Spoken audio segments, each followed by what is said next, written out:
지난 수요일에도 말씀을 사실 잠깐 드렸습니다만, 하나님은 한 번도 나를 실망시키지 않지만 제가 믿음이 부족해서 가끔씩 하나님께 실망할 때가 사실은 있습니다. 지난 화요일 날 아는 분의 장례식이 있어서 그 유명한 롱아일랜드의 아름다운 교회라는 교회를 가보게 됐습니다. 들어갈 때부터 인간적으로는 기가 팍 죽고, 이렇게 아름답고 훌륭한 시설의 교회를 다니는 교인들은 참 행복하다. 그리고 또 이 교회 목사님은 어떤 분일까? 그래서 어쨌든 잘 보자. 그래서 이렇게 앉아서 이렇게 강단에 올라가는 걸음걸이부터 저하고 다르더라고요. 굉장히 아주 자신감 있고 여유 있고, 저처럼 막 뛰어 오르고 허겁지겁 오르고 그런, 다르시더라고요. 역시. 그러면서 이 크고 아름다운 교회를 놔두고, 저도 그런 생각했습니다. 나보고 교회를 처음 나가라고 한 목사가 아니고 이런 교회를 나가지 이렇게 작고 조그만 교회에 나갈까, 그런 생각을 하면서 여러분에게 진심으로 고마운 마음이 들었습니다. 우리 교회 청함께 나오는 분들이 참 고마운 분들이구나. 가끔씩은 참 목사가 잘나서 나오는 줄 착각하지만 그게 아니더라고요. 여러분, 고맙습니다. 여러분, 나와주셔서 고맙습니다. 교회를 오래 다닌 분은 그럴 때 여러분도 고맙습니다, 그렇게 얘기하는 것 같더라고요. 여러분, 여러분도 고맙죠. 그렇죠? 네, 감사합니다. 여러분, 작년에 어떤 분께서 새벽 기도에, 물론 가끔씩 외부 교인들이 오십니다. 근데 이분은 꼭 매일 빠지지 않고 새벽 기도를 나오시더라고요. 연세가 지긋하게 되신 분인데 원래 다니는 교회가 있으신데 꼭 40일 작정 기도를 하셔야 된다고 합니다. 뭐 그것은 문제가 없지만, 문제는 당신의 섬기는 교회는 누군가가 픽업을 해주기 때문에 40일 기도를 지킬 수가 어려운 경우가 많아서 40일 동안 우리 청암교회에서 40일 기도를 하겠다. 얼마든지 그렇게 하시라고, 물론 당연히 허락을 하고 말고도 없는 거죠. 그런데 문제는, 저는요 주일도 새벽 기도를 해야 됩니다. 저희 교회는 8시에 예배라서 새벽 기도를 없습니다. 그랬더니, 그러면 목사님은 몇 시에 일어나십니까? 5시 30분에 일어납니다. 그러면 6시에 문을 열어주시면 제가 조용히 기도하고 가겠습니다. 그때 우리 교회는 목사한테 5시 반에 일어나서 6시에 문 열어달라고 하는 교인은 한 명도 없었는데, 그분이 너무 사실은 부럽더라고요. 여러분, 죄송합니다. 여러분하고 비교를 하는 건 아니지만, 여러분, 어쨌든 주일마다 문을 꼭 열어놨고 6시에 와서 기도를 하시고 가셨습니다. 근데 기도가 언제 끝나는지 저는 사실은 관심이 없으니까. 근데 어느 날부터 안 보이시고, 기도가 끝나셨나 보다. 그럼 최소한 고맙습니다, 인사라도 하고 가시면 더 좋을 텐데, 그런 서운한 마음은 있었습니다. 근데 어제 화요일 날 아름다운 교회를 갔다 와서 약간 기가 죽고 인간적으로 열등감을 가지고 있을 때, 놀랍게도 어제 금요일이죠. 그러니까 설교 준비하는 금요일 저녁에 전화가 와서 받았더니 그분이시더라고요. 목사님 인사도 없이 떠나서 서운하셨죠 하면서 말씀하시는 것이, 자기 남편이 몇 년 전에 돌아가셨는데 형이 한국에 있는 빌딩을 다 차지하셨답니다. 그래서 변호사한테 문의했더니 너무 서류가 완벽하고 법적으로 하자 없이 빌딩을 옮겨갔기 때문에 어떤 변호사도 소송을 하지 않았다는 겁니다. 그래서 하는 수 없이 너무 억울하고 해서 자기 남동생이 그 소송을 시작을 했는데, 이거는 도저히 한국에 있는 모든 변호사들이 그건 불가능합니다라고 맞지 않으려고 하는 그 사건이기 때문에, 그때 우리는 무엇이 생각납니까? 분명히 우리 남편의 빌딩이었는데 형님이 가져가셨으면 그것은 분명한 사실이고, 그것은 다른 어떤 이유도 없고, 이 일은 하나님이 해결하시고 하나님을 붙잡고 매달려야 되는 일이다. 당신은 그런 생각을 하셨는데 40일을 재판이 열리기 전까지 40일 동안 기도를 하자. 그래서 하여튼 매일 지나다니던 우리 청암교회에서 기도를 하면 응답을 받을 것 같은 그런 느낌이 오셨답니다. 하여튼 그래서 주일 새벽도 문을 열어달라고 해서 새벽 기도를 하고 가셨습니다.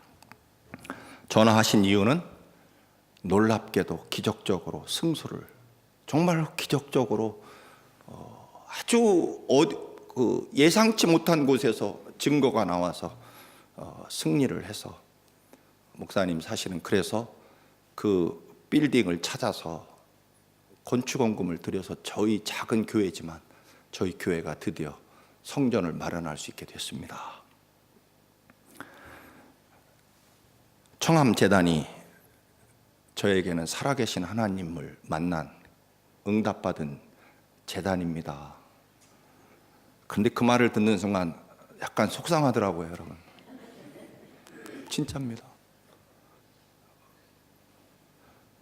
그 빌딩의 몇 분의 1을 하나님께 못 찾을 건데 감사해서 건축원금을 들여서 작은 교회지만 건물을, 하나님의 교회를 마련할 수 있는 터전이 됐다고 하시는데, 그러면 사람의 도리가 있지 10분의 1은 우리 교회에다 내야 되는 거 아닙니까? 제 생각이 잘못된 겁니까? 제가 문도 맨날 새벽마다 열어줬는데 말이죠.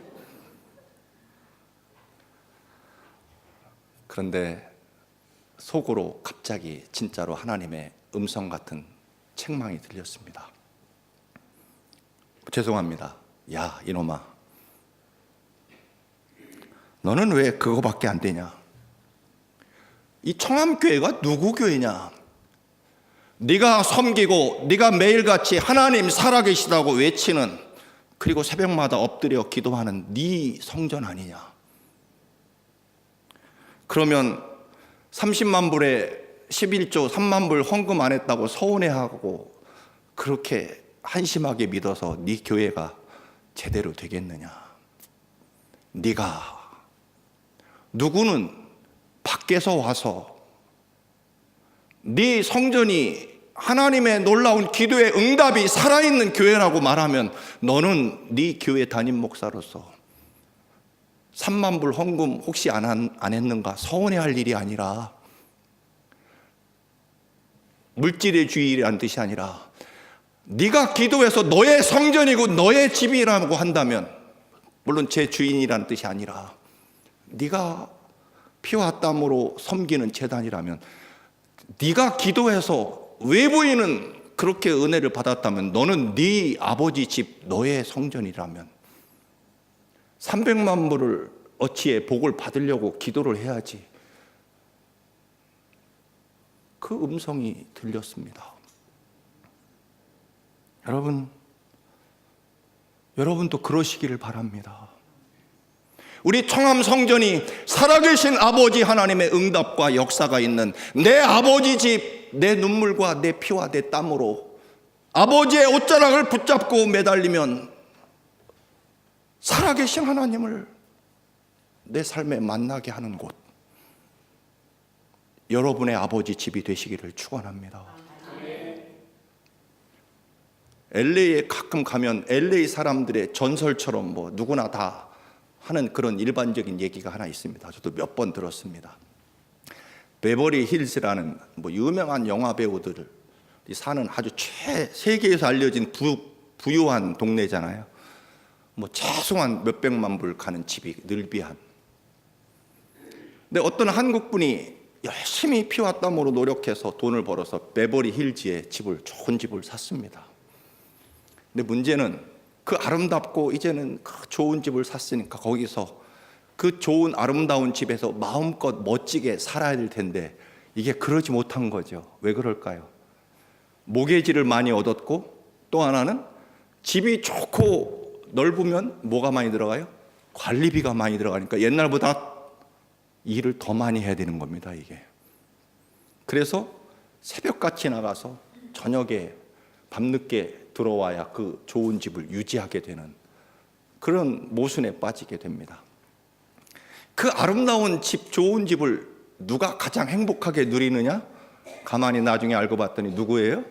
파출부가 아침에 일찍 출근해서 그 좋은 부엌에서 커피를 맛있게 끓여가지고 품위 있게 커피를 쫙 마신 다음에 청소를 또 쭉 하고 오전에 일찍 끝나고 소파에 누워서 좋은 TV 켜놓고 조금 TV를 보다가 또 점심이 되면 또 맛있는 또 음식을 부엌에서 만들어서 먹고 또 오후에 빨래 걷어다가 세탁기에 넣고 세탁기 돌아가는 동안에 그 좋은 풀장에 들어가서 수영도 한번 쫙 하고 또 저녁에 저녁을 만들어서 딱 차려놓고 퇴근합니다. 그 다음에 또 누가 행복하냐면 베이비시터가 아침부터 저녁까지 그 좋은 집을 누리고 집주인은 정작 새벽에 나갔다가 밤에 들어와서 조금 덜 피곤하면 한국 비디오 틀어놓고 보다가 소파에 그냥 그 좋은 침실과 침대를 놔두고 소파에서 틀어놓고 자다가 또 새벽에 일어나가고 물론 진짜인지 지어낸 얘기인지 모르겠습니다만 이 가정부는 그 다음날 아침에 또 출근해서 어제 먹은 커피는 맛이 별로야. 무슨 하와이에 나오는 무슨 커피? 제가 이름을 잊어버렸습니다. 그 커피를 다시 한번 또 타서 마시면서 또 다시 그 좋은 집에서 하루 종일 지내다가 퇴근하는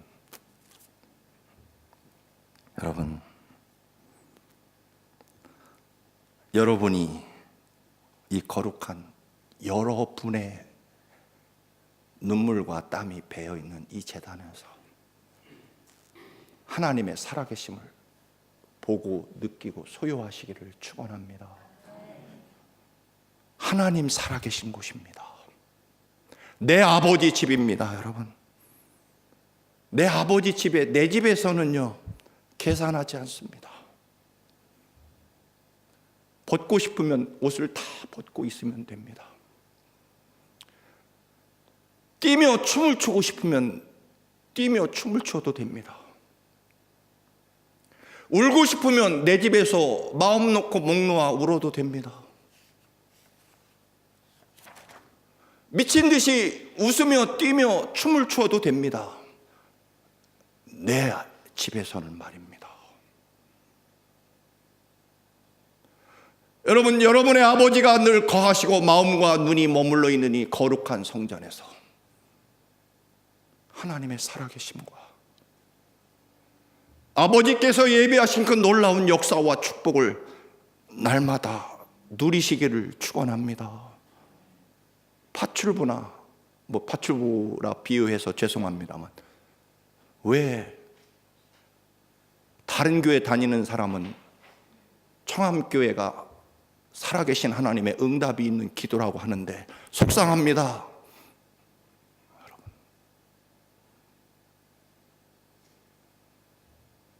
하나님 살아계심을 거룩한 여러분의 집에서 날마다 체험하시기를 축원합니다. 이 아름다운 하나님의 거룩한 전.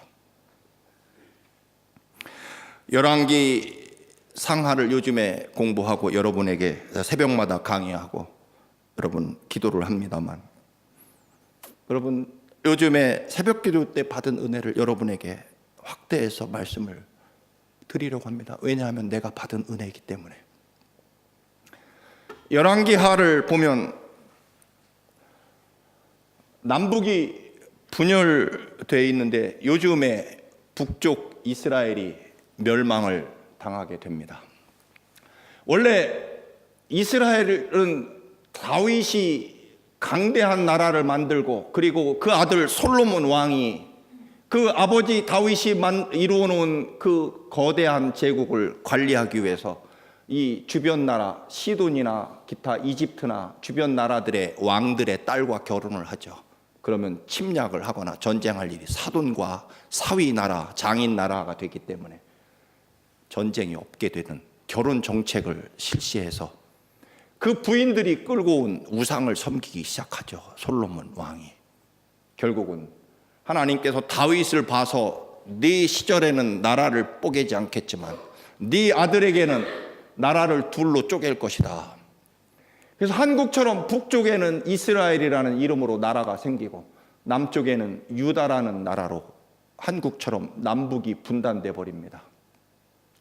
북쪽 이스라엘은 보다시피 아주 넓은 영토를 가지고, 그리고 이 요단강 평야지대와 이 갈릴리 호수의 좋은 땅을 사실은 북쪽 이스라엘이 11개 지파가 차지합니다.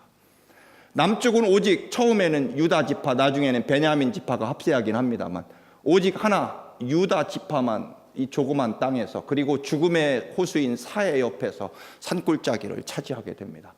한마디로 이 이스라엘은 대단히 부강한 나라였고 남쪽 유다는 내내 북쪽 이스라엘에 비해서 남쪽 유다는 아주 연약한 나라입니다.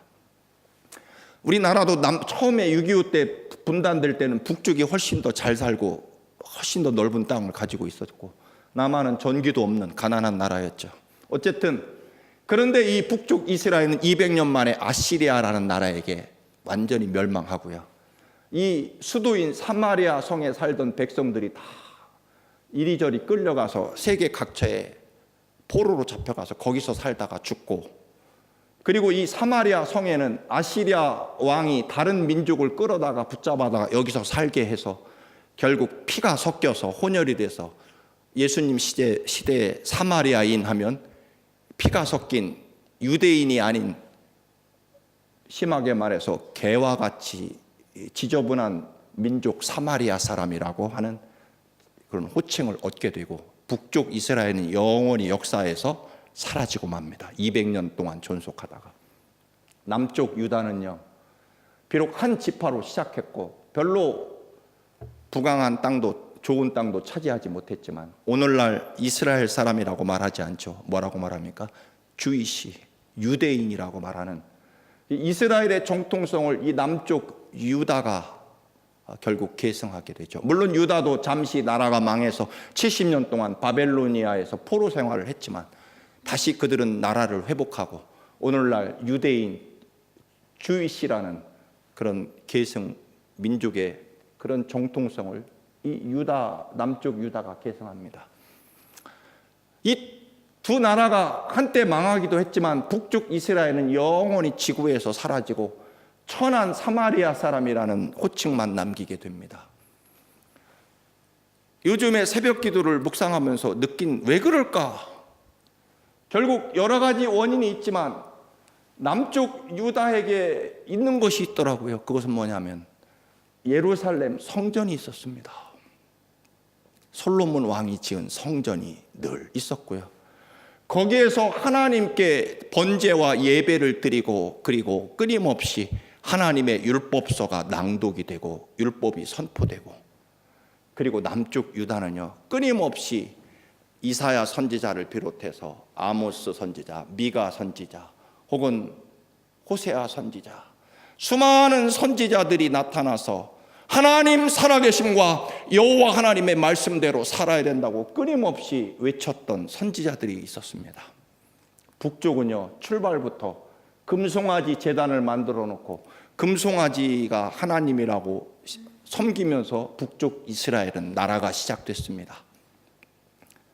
결국 여러분, 거룩한 하나님의 성전과 그 성전에서 선포되는 율법 하나님의 말씀과 그리고 수없이 끊임없이 선포되는 선지자들의 말씀이 결국, 물론 남쪽 유다도 때때로 타락하고 죄를 많이 짓지만 그래도 끊임없이 민족을 유지하고 하나님 앞에 돌아섰다가도 다시 돌아오는 그런 일들을 통해서 오늘까지 주의시를 유지하고 있다라고 하는 것입니다. 여러분, 하나님의 말씀과 기도로 거룩해지는데 어디에서 하나님의 눈과 마음과 귀가 늘 향한 주님의 보혈의 피값으로 사신 하나님의 거룩한 성전에서 여러분의 삶의 중심이 이루어지기를 축원합니다. 그래서 읽었습니다만 여러분, 비행기에 관한 얘기를 읽었습니다. 우리가 뉴욕에서 한국 인천까지 14시간 반이 걸립니다. 그런데 우리는 그 비행기가 아주 정해진 길을 따라 가는 것처럼 보이지만 사실은 정해진 길을 정확하게 가는 시간은 10분의 1도 안 된답니다. 1시간도 채 안 되게 그 정해진 코스를 간답니다. 그러니까 과학적으로, 수학적으로 아주 냉정하게 따지면 끊임없이 항로를 조금씩 이탈했다가 다시 돌아오고 다시 고쳐서 또 오고, 또 가다 보면 나중에 몇 미터, 몇십 미터 벗어나서 다시 또 어느 위치로 돌아오고, 물론 자동으로 컴퓨터가 조정을 해주긴 합니다만 한 번도 정확하게 틀림없이 정해진 그 코스에서 이탈하지 않고 가는 일은 불가능한 거겠죠. 그러나 끊임없이 교정하고 다시 돌아오면서 그 길을 맞추어서 가면 14시간 30분 만에 인천공항에 정확하게 도착한다는 것입니다.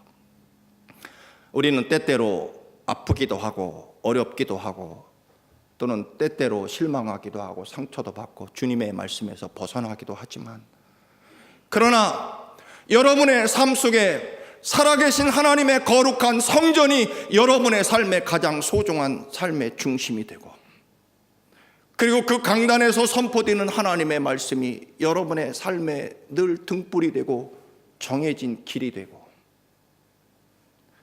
그리고 끊임없이 주의 종들이 들려주는 말씀을 통해서 여러분의 삶을 교정하고 바꾸어가고 고쳐가면서 하나님이 주신 그 놀라운 축복의 그 목적지에, 하나님이 예비하신 그곳에 준비하신 하나님의 살아계신 놀라운 역사와 은총이 우리 모두의, 여러분의 삶에 반드시 넘치시기를 축원합니다. 여리고성 이야기입니다. 너무나 튼튼하고 막강한 여리고성을 하나님이 여호수아에게 하루에 한 바퀴씩 새벽에 일찍 일어나서 하나님의 법궤를 앞세우고, 그리고 하루에 한 바퀴씩 돌다가 마지막 7번째 날에는 7바퀴를 돌아라, 13바퀴를 돌아라. 여러분, 왜 하나님은 13바퀴를 돌으라고 하셨을까요? 우리가 이성과 과학으로 보면 성을 무너뜨리려면 엄청난 큰 쇳덩어리를 갖다 부딪히든지, 아니면 그것이 어려우면 큰 사다리, 긴 사다리를 성벽에 걸치고 그 성벽을 올라가든지 해야 성을 빼앗을 수 있지 않겠습니까? 그러나 하나님은 아침 일찍 일어나서 여리고성을 한 바퀴씩 돌으라는 것입니다. 나팔을 불며 제사장과 법궤를 앞세우며 백성들은 그 길을 7일 동안 13바퀴를 돌으라는 것입니다. 왜 그럴까요? 한 바퀴 돌면 하나님이 못 무너뜨려서 그러신 것 아니겠죠. 여러분, 하나님의 능력이 모자라서 백성들이 13바퀴를 돌아야 성이 무너지는 것은 절대로 아닐 것입니다.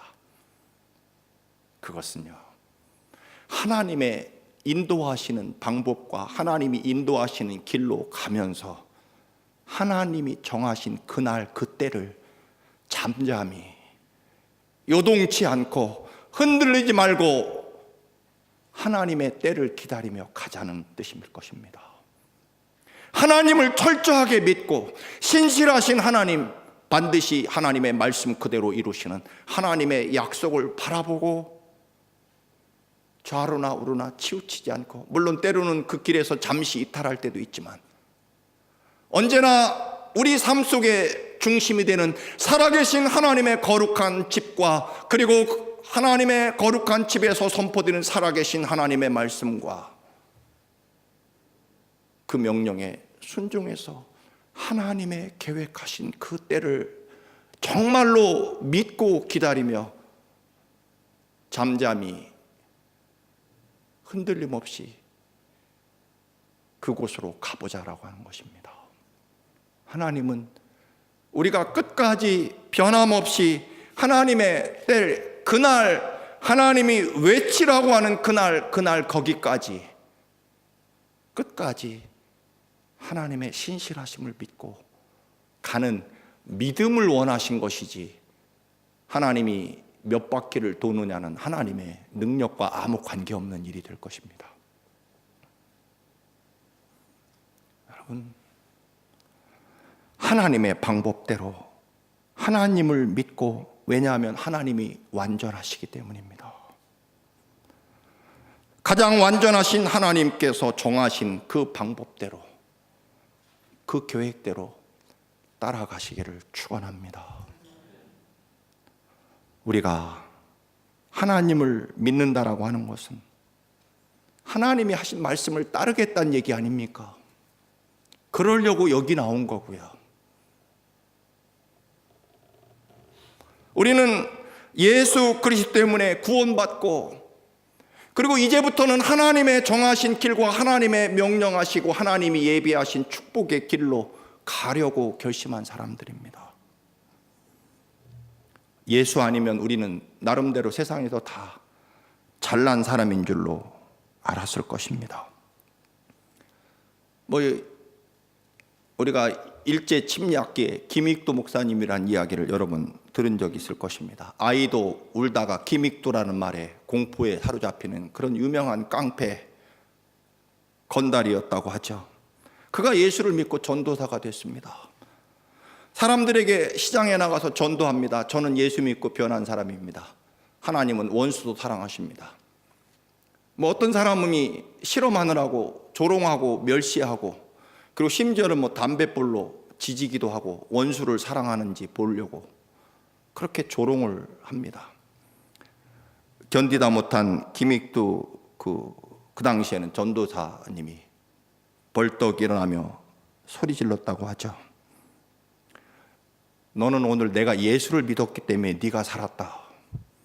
예수는 내가 믿었는데 살기는 네가 살았다. 그런 말을 했답니다.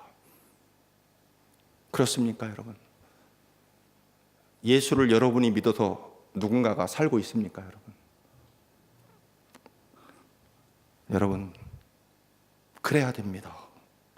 예수는 내가 믿고요, 살기는 누군가 다른 사람이 살아야 됩니다. 옆에 분과 인사하시겠습니다. 예수 믿어줘서 고맙습니다. 내가 고맙습니다.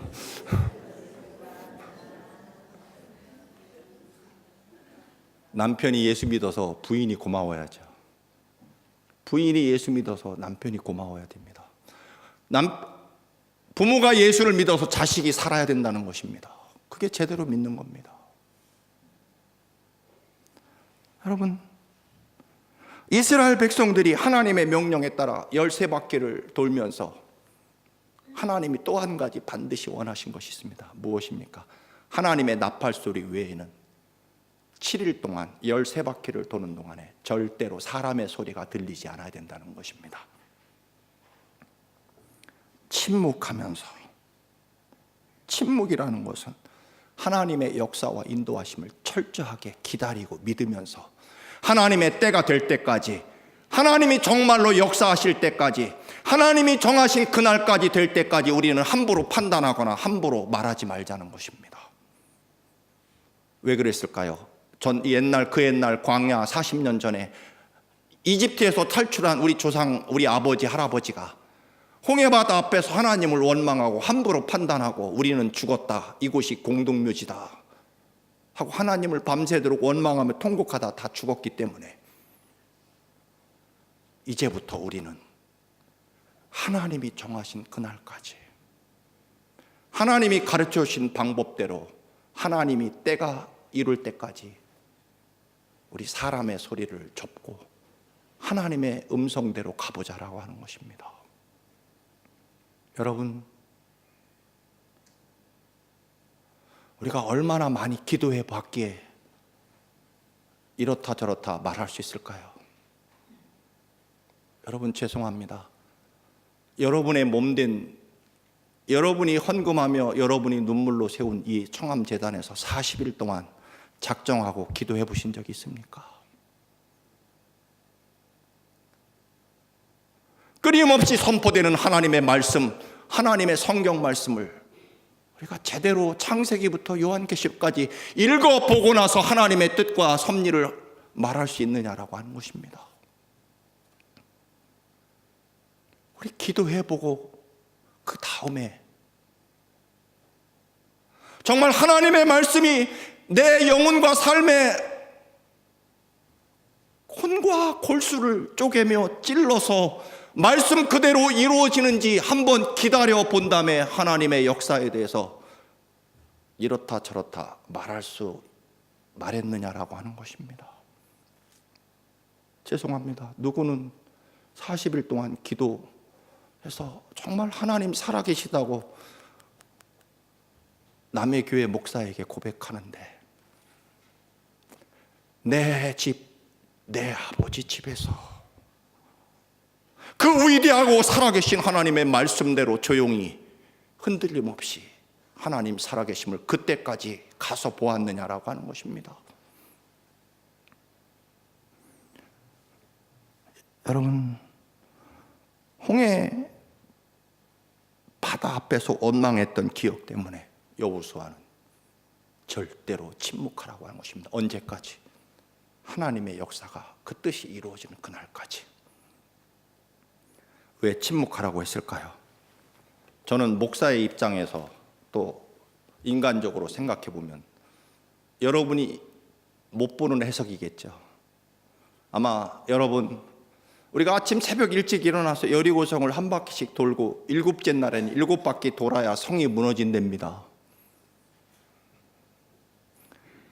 그렇게 선포했을 때 백성들이 뭐라고 그냥 말하게 내버려뒀으면 저는 백성들이 그랬을 거라고 생각합니다. 제가 목사이기 때문에. 아유, 역시 여호수아는 모세보다 영역이 떨어져. 모세보다 훨씬 수준이 낮아. 왜? 모세는 지팡이 하나 번쩍 드니까 홍해바다가 쫙 갈라지고, 모세는 지팡이 하나 들고 바위를 때리니까 생수가 펑펑 솟구쳐 나오고, 모세는 지팡이를 들고 하늘을 향해 기도하니까 하늘에서 만나가 막 쏟아지고 메추라기가 엄청나게 산더미처럼 쏟아지는 모세의 지도자는 역시 그 뒤를 이어받은 후계자 여호수아는 역시 좀 모자라. 그냥 모세 같으면 아마 틀림없이 여리고성에 가서 지팡이로 한 번만 여리고성을 두드리면 여리고성이 와르르 무너졌을 텐데 왜 우리를 13바퀴씩 이렇게 돌라고 했을까? 그런 얘기 했으리라 생각을 합니다. 그냥 상상입니다만. 여러분, 여호수아가 명령을 합니다. 오직 하나님의 나팔 소리 외에는 침묵하라는 것입니다. 그것은 하나님의 때가 정해진 그날까지, 하나님이 이 성을, 우리의 믿음과 순종을 통해서 이 성을 무너뜨리는 그날, 그 시간까지 내가 외치라 하는 날에 외치라는 것입니다. 믿음은 특별한 것이 아닐 것입니다. 하나님이 정말 살아계시다고 믿는 것이고요. 그리고 그날 거기까지 하나님의 역사를 바라보며 달려가는 것일 것입니다. 우리는 올챙이적 생각을 못한다. 올챙이가 알에서 머리가 나오고 꼬리가 나오고 나중에 다리가 나오지 않습니까? 지가 올챙이적 그 생각을 못한다. 근데 그것도 문제지만 더 심각한 문제가 있습니다. 우리는 올챙이가 알에서 머리가 나고 꼬리가 나고 다리가 나서 나중에 꼬리가 없어져서 개구리가 된다는 것을 우리는 다 알고 있습니다. 그러면 올챙이적 생각을 못하기도 하지만 우리는 알을 보면서 올챙이를 보면서 개구리가 되는 것도 알아야 된다라고 하는 것입니다.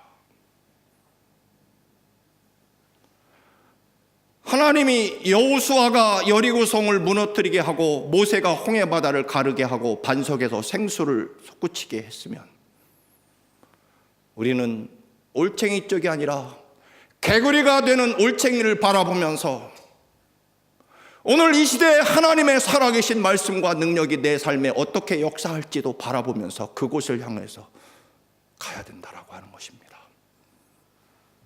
올챙이적 생각이 아니라 이제 우리는 개구리가 되는 날을 바라보며 알과 올챙이를 봐야 된다라고 하는 것입니다. 사랑하는 청학교 성도 여러분, 여러분의 삶에 하나님의 거룩한 성전과 그리고 말씀이 그리고 믿음이 여러분의 모든 삶을, 여리고성을 무너뜨리고 그날 거기에서 하나님 살아계심을 외치는 여러분의 믿음이 되시기를 주의 이름으로 축원합니다. 아멘.